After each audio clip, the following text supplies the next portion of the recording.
అందరికీ నమస్తే అండి. నేను అపర్ణ. భారతీయ సంస్కృతికి స్వాగతం. మాఘమాసం వచ్చిందంటే చాలు వరంగల్ జిల్లాలోని తాడ్వాయి మండలం యావత్తు జనసంద్రంగా మారిపోతుంది. మిగిలిన రోజుల్లో నిశ్శబ్దంగా ఉండే అక్కడి మేడారం ప్రాంతం జాతర రోజుల్లో దేవతలు పూనినట్లుగా హోరెత్తిపోతుంది. సమ్మక్క సారక్క జాతర ములుగు జిల్లా తాడ్వాయి మండలానికి చెందిన మేడారం గ్రామంలో జరిగే ఒక గిరిజన జాతర. ఇది ప్రపంచంలోనే అతిపెద్ద గిరిజన పండుగ. భారతదేశంలో కుంభమేళా తరువాత అత్యధికులు హాజరయ్యే పండుగ ఇదే. వివిధ రాష్ట్రాల నుండి 10 కోట్ల మందికి పైగా హాజరవుతారని అంచనా. తెలంగాణ రాష్ట్రం ఏర్పడ్డాక 2014లో మేడారం జాతరను ప్రభుత్వం రాష్ట్ర పండుగగా గుర్తించింది. కన్నెపల్లిలో కొలువైన సారలమ్మను మేడారానికి తీసుకురావడంతో ఈ జాతర ఆరంభమవుతుంది. సమ్మక్క అంటే గిరిజనులు తమ గుండెల్లో గుడి కట్టుకొని కొలుచుకునే దేవత. వారి కోసం ప్రాణాలను సైతం అర్పించిన ధీరవనిత. మరి అసలు సమ్మక్క సారలమ్మను ఎవరు? వారు దేవతలుగా ఎలా మారారు? మేడారం జాతరకి ఇంతటి ప్రాశస్త్యం ఎందుకు దక్కింది? ఇంతటి విశ్వాసం వెనుక కారణాలేంటి? ఈ మహాజాతర చారిత్రక సత్యాలేంటి అనే విషయాలను ఈ వీడియోలో తెలుసుకుందాం. వీడియో చూశాక మీకు నచ్చినట్లయితే లైక్ చేసి మీ వాళ్ళందరికీ షేర్ చేయండి. ములుగు జిల్లా కేంద్రం నుండి 44 కిలోమీటర్ల దూరంలో తాడ్వాయి మండలంలో ఉన్న మారుమూల అటవీ ప్రాంతమైన మేడారంలో దట్టమైన అడవులు, కొండ కోనల మధ్య ఈ చారిత్రాత్మకమైన జాతర జరుగుతుంది. తెలంగాణలో జరిగే అతిపెద్ద విశిష్ట గిరిజన జాతర మేడారం సమ్మక్క సారలమ్మల జాతర. ఈ జాతర ప్రతి 2 సంవత్సరాలకు ఒకసారి మాఘమాసంలో శుద్ధ పౌర్ణమి రోజున జరుగుతుంది. భారతదేశంలో కుంభమేళా తరువాత అత్యధికులు హాజరయ్యే పండుగ ఇదే. సుమారు 700 సంవత్సరాల చరిత్ర కలిగిన ఈ జాతరను 1940వ సంవత్సరం వరకు చిలకల గుట్టపై గిరిజనులు మాత్రమే జరుపుకునేవారు. కానీ 1940 తరువాత తెలంగాణ ప్రజలంతా కలిసి జరుపుకుంటున్నారు. ఏటేటా జనం పెరుగుతూ ఉండడంతో జాతరను కొండ కింద జరపడం ప్రారంభించారు. అమ్మవార్ల చిహ్నంగా గద్దెలు ఏర్పాటు చేయబడి ఉంటాయి. ఈ గద్దెలపైకి జాతర రోజు అమ్మవార్ల ప్రతిరూపాలుగా ఉన్న కుంకుమ భరిణలను తీసుకువస్తారు. ఈ వేడుకలో వెదురుకర్ర, కుంకుమ భరిణలే ఉత్సవమూర్తులు. మేడారంలోని ఈ చిన్న అటవీ గ్రామం జనాభా సాధారణ సమయంలో 300 దాటదు. పూర్తిగా గిరిజన సాంప్రదాయంలో జరిగే ఈ జాతరకు తెలంగాణ నుంచే కాకుండా మధ్యప్రదేశ్, ఛత్తీస్గఢ్, మహారాష్ట్ర, ఒడిశా రాష్ట్రాల నుండి కోట్ల మంది భక్తజనం వచ్చి అమ్మవార్లను దర్శించుకుంటారు. సమస్త గిరిజనుల సమారాధ్య దేవతలు, కష్టాలు కడతేర్చే కలియుగ దైవాలుగా, ఆపదలో ఉన్నవారిని ఆదుకునే ఆపద్బాంధవులుగా కేవలం తెలంగాణలోనే కాక అఖిల భారతదేశంలోనే వనదేవతలుగా పూజలు అందుకుంటున్నారు ఈ సమ్మక్క సారక్క. ఈ జాతరకు వచ్చే భక్తులు మొదట ఊరి పొలిమేరలోని జంపన్న వాగులో స్నానం చేసి జంపన్న గద్దెకు మొక్కి తరువాత సమ్మక్క సారలమ్మ దర్శనానికి బయలుదేరతారు. సమ్మక్క తల్లిదండ్రులు ఎవరో తెలియదు.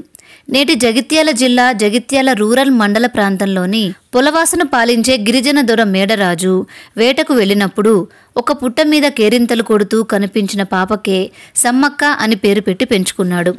సమ్మక్క వారికి పుట్ట మీద కనిపించే సమయంలో చుట్టూ పులులు, సింహాలు ఆమెకు రక్షణగా నిలవడం చూసి ఆమెను దైవాంశ సంభూతురాలిగా భావించారు. కన్నీరు సైతం ఎండిన కరువులో తమకు తోడుగా నిలిచేందుకు వచ్చిన దేవతగా ఆమెను కొలుచుకునేవారు.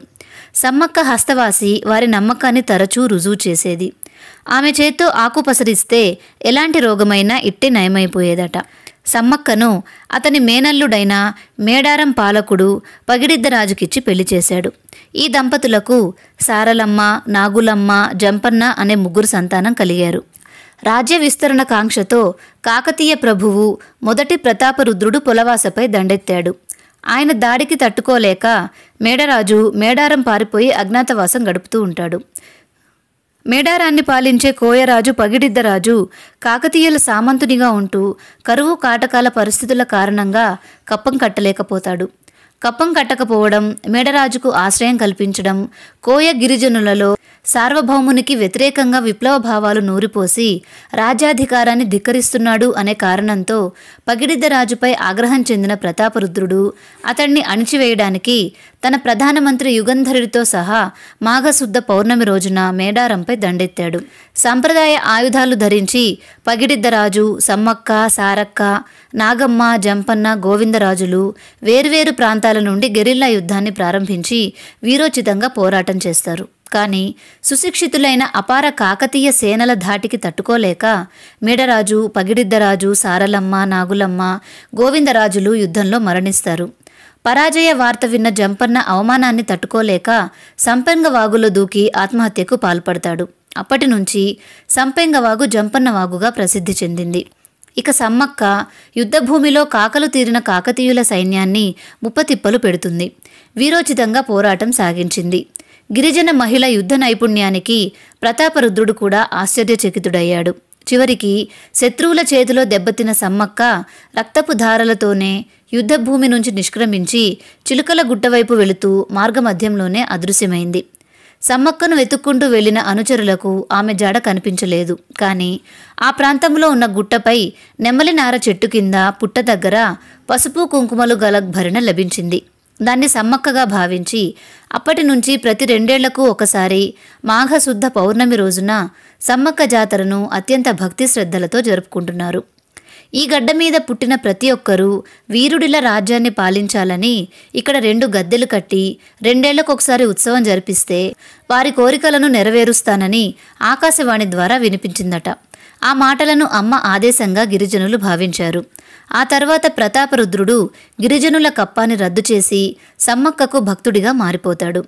సమ్మక్క కుంకుమ భరుణలా కనిపించిన చోట గద్దెలను కట్టించి 2 ఏళ్లకొకసారి ఉత్సవాలను నిర్వహిస్తున్నారు. సమ్మక్క పుట్టిన ఊరుగా చరిత్ర ప్రాశస్త్యంలో ఉన్న బయ్యక్కపేటలోనే పూర్వకాలం నుండి గుడి ఉంది. ఇక్కడ చందా వంశస్థులు నిత్య పూజలు నిర్వహిస్తారు. బయ్యక్కపేట పూజారులు చూపుతున్న ఆధారాలను బట్టి పూర్వం ఇక్కడే సమ్మక్క జాతర నిర్వహించేవారు. ఈ జాతరను చందా వంశస్థులైన ఆదివాసీలు నిర్వహించేవారు. చందా వంశీయులే ఇక్కడ తలపతులుగా వ్యవహరిస్తారు. అయితే జాతరను జరిపే చందా వంశస్థులు ఈ చుట్టుపక్కల కోయగూడాల్లోనూ ఉన్నారు. బయ్యక్కపేటలో కరువు కాటకాల వల్ల జాతరను నిర్వహించే శక్తి సన్నగిల్లడం, దాయాదుల మధ్య వచ్చిన అభిప్రాయ భేదాల వల్ల సమ్మక్క జాతరను బయ్యక్కపేట నుండి మేడారానికి తరలించారు. సమ్మక్క జాతరను 1942లో మేడారానికి తరలించారు. అప్పటి నుండి మేడారంలో జాతర మొదలైంది. వంశపారంపర్యంగా వస్తున్న గిరిజనులే పూజార్లు కావడం ఈ జాతర ప్రత్యేకత. తమ కోరికలు తీర్చమని భక్తులు అమ్మవార్లకు బంగారం అంటే బెల్లం నైవేద్యంగా సమర్పించుకుంటారు. జంపన్న వాగులో పవిత్ర స్నానం చేసి పాపాలు తొలగినట్లు భావిస్తారు. సమ్మక్క పూజారులు, సారలమ్మ పూజారులు, పగిడిద్దరాజు పూజారి, గోవిందరాజు పూజారి ఇలా ఈ దేవతలందరికీ విడివిడిగా ఉన్న పూజారులు వారి వారి కర్తవ్యాలను యథావిధిగా నిర్వర్తిస్తారు. 2022లో హెలికాప్టర్ సేవలను భక్తులకు అందుబాటులోకి తెచ్చారు. ఈ మేరకు హనుమకొండ నుండి హెలికాప్టర్లో భక్తులను మేడారం చేర్చేందుకు తెలంగాణ పర్యాటక శాఖ అధికారులు ఏర్పాట్లు సిద్ధం చేశారు. మహబూబాబాద్ జిల్లా గంగారం మండలం పూనుగొండలో వెలసిన పగిడిద్దరాజు మేడారం బయలుదేరతారు. ఆలయంలో మొక్కులు సమర్పించిన వడ్డెలు పగిడిద్దరాజు పడిగను పట్టుకొని గ్రామం గుండా తరలి వెళ్తారు. పగిడిద్దరాజు గ్రామం దాటే వరకు మహిళలు నీళ్లు పోస్తూ మొక్కులు చెల్లిస్తారు. తెల్లవారుజామున 4 గంటలకు తిరిగి మేడారానికి బయలుదేరతారు. మేడారంలో సమ్మక్క, కన్నెపల్లిలో సారలమ్మల గుళ్ళు కూడా గుడిసెలుగానే ఉండేవి. జాతరకు ముందు ఈ గుడిసెలను కొత్తగా కప్పడం ఆనవాయితీ. ఈ ప్రక్రియతోనే జాతర తొలి పూజా కార్యక్రమాలు మొదలవుతాయి. ఇప్పుడు గుడిసెలు లేకున్నా జాతరకు 2 వారాల ముందు గుడి మెలుగను నిర్వహిస్తారు.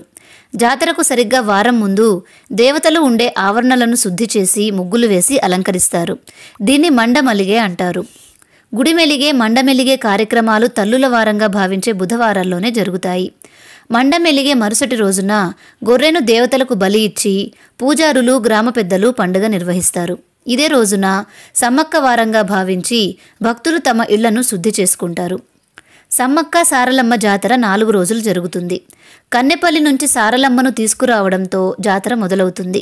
అదే రోజు సారలమ్మ గద్దెపైకి రాకమునుపే ఏటూరు నాగారం మండలం కొండాయి నుంచి గోవిందరాజును, కొత్తగూడ మండలం పూనుగొండ్ల నుంచి పగిడిద్దరాజును అడవి మార్గం మీదుగా కాలినడకన మేడారం తీసుకువచ్చి గద్దెలపై ప్రతిష్ఠిస్తారు.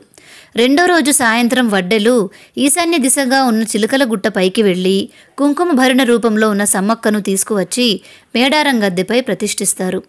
వరంగల్ జిల్లా కలెక్టర్, ఎస్పీలు తుపాకీతో గాల్లోకి కాల్పులు జరిపి దేవతలకు ఆహ్వానం పలుకుతారు. సమ్మక్క రాకతో మేడారం ప్రాంతం మొత్తం శివసత్తుల శివాలతో భక్తి పారవస్యంతో ఊగిపోతుంది. మూడో రోజు గద్దెలపై సమ్మక్క, సారలమ్మ, పగిడిద్దరాజు, గోవిందరాజులు ఉంటారు. వనదేవతలందరూ గద్దెలకు చేరడంతో మొక్కులు చెల్లించుకోవడానికి భక్తులు భారీగా తరలివచ్చి మొక్కులు సమర్పిస్తారు. నాలుగో రోజు సమ్మక్కను చిలకలగుట్టకు, సారలమ్మను కన్నెపల్లికి, గోవిందరాజును కొండాయికి, పగిడిద్దరాజును పూనుగొండ్లకు కాలినడకన తీసుకువెళ్తారు. ఇలా దేవతలు వనప్రవేశం చేయడంతో జాతర ముగుస్తుంది. సమ్మక్క పగిడిద్దరాజు కళ్యాణం ఈ జాతర సందర్భంగా నిర్వహిస్తారు. ఈ జాతర సందర్భంగా సమ్మక్క పగిడిద్దరాజుల వివాహాన్ని ఆదివాసీ సంప్రదాయం ప్రకారం నిర్వహిస్తారు. జాతరకు ఒకరోజు ముందు పగిడిద్దరాజును అతని స్వస్థలమైన పూనుగొండ్లలో పెళ్లి కొడుకును చేస్తారు. మర్నాడు ఆలయానికి చేరుకొని బలి, ప్రత్యేక పూజలు జరుపుతారు. ఆ తరువాత పగిడ రూపంలో కొత్త దుస్తులతో పగిడిద్దరాజును సిద్ధం చేసి మేడారానికి బయలుదేరుతారు. మధ్యలో తాడ్వాయి మండలం లక్ష్మీపురంలోని పెనక వంశీయుల ఇంట్లో బస చేస్తారు. మేడారం చేరుకుని తమ రాకను సమ్మక్క పూజారులకు తెలియచేస్తారు. జాతర రోజు ఉదయం సమ్మక్క ఆలయంలో ప్రత్యేక పూజలు జరుగుతాయి. వడ్డెర కుండ రూపంలో ఉన్న సమ్మక్కను అలంకరిస్తారు. పగిడిద్దరాజుకు ఆహ్వానం పలుకుతారు.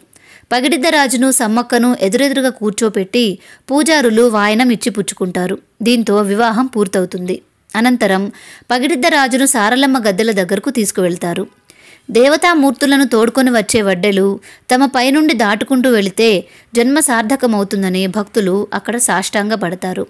సమ్మక్క, సారలమ్మను దర్శించుకునే భక్తులు వనదేవతలకు బెల్లం సమర్పించుకుంటారు. మొక్కులు ఫలించి సంతానం కలిగిన వారు జాతరకు వచ్చినప్పుడు తమ ఎత్తు బంగారం సమర్పిస్తారు. కోరికలు తీరితే ఎడ్ల బండ్లు కట్టుకొని జాతరకు వస్తామని, అమ్మవారి రూపంలో మొహానికి పసుపు పూసుకొని పెద్ద బొట్టు పెట్టుకొని వచ్చి అమ్మలను దర్శించుకుంటారు. ఒడిబియ్యం, ఎదురుకోళ్ళు అంటే దేవతను తీసుకువచ్చేటప్పుడు ఎదురుగా గాల్లోకి ఎగరవేసిన కోళ్ళు, లసిందేవమ్మ మొక్కు అంటే గుర్రం ఆకారపు తొడుగును మొహానికి కట్టుకొని వచ్చి దాన్ని అమ్మవారికి సమర్పించడం వంటి రకరకాల మొక్కులు ఇక్కడ ఉంటాయి. అమ్మవార్ల దీవెనల కోసం వందల మైళ్ళ నుండి భక్త సందోహం తరలివస్తుంది. ఆ వనం జనారణ్యం అవుతుంది. ఈ కుగ్రామం మహానగరాన్ని తలపిస్తుంది. ప్రకృతినే దేవతలుగా భావించి పూజించే వేడుక మేడారం జాతర. మీకు ఈ వీడియో నచ్చిందా? నచ్చినట్లయితే లైక్ చేసి మీ ఫ్రెండ్స్ అండ్ రిలేటివ్స్కి షేర్ చేయండి. మన భారతీయ సంస్కృతి ఛానల్ని సబ్స్క్రైబ్ చేసుకొని బెల్ ఐకాన్ని యాక్టివేట్ చేసుకోండి. మరొక మంచి వీడియోలో మళ్ళీ కలుద్దాం. నమస్కారం.